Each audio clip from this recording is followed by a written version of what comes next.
Бәріңізге сәлем достар, сіздермен қазақша шахмат каналы және бүгін мен сіздерге шахматтың қызықты тарихының екінші бөлімін көрсететін боламын.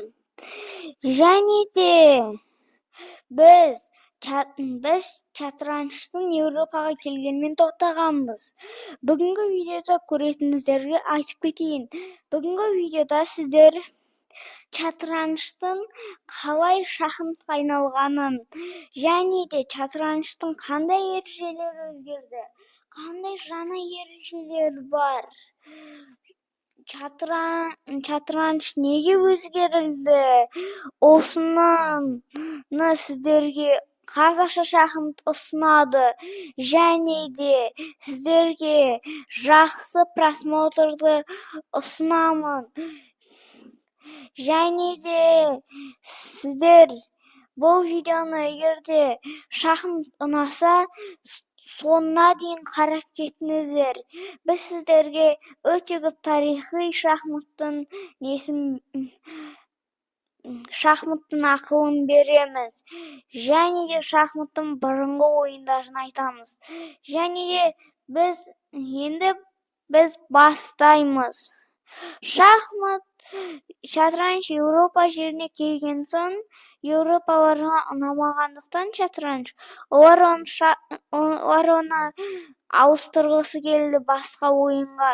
Және де олар оның түрлі фигуралардың пішіндерін және де олардың жүру ходтарын кішкене ауыстырды. Және де уәзір бұрында әлсіз болып тек бір қадам қиғаш жүретін. Ал қазір ол қанша қадам қиғаш жүрсе, сонша қадам қиғаш жүреді. Және де ол өзі түйінен де жүре алады. Ол піл мен ладьяның қосындысы десек болады.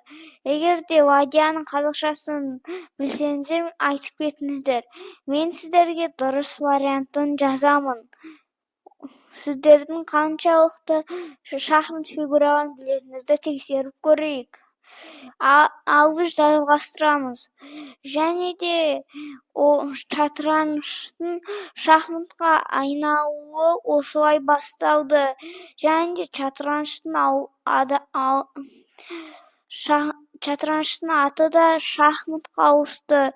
Және де неге Еуропаға шатранж ұнамағанын айтып кетейін.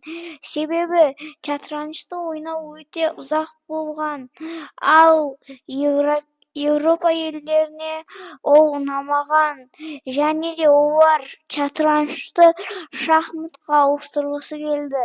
Шахматты себебі ойнап бітіру оңай болған. Және де оған жаңа ережелер қойды.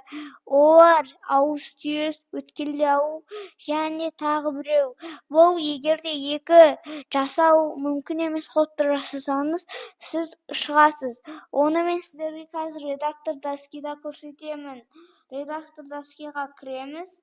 Мысалға, шын мәнінде король алдыға аттап өте алмайды, бірақ та егерде осылай сіздің противник осы сияқты мүмкін емес ходты жасса, бір рет мүмкін емес ходты жасса, ол нормально. Екіншісінде уже сіздің қарсыласыңыз міндетті түрде ұтылуы керек.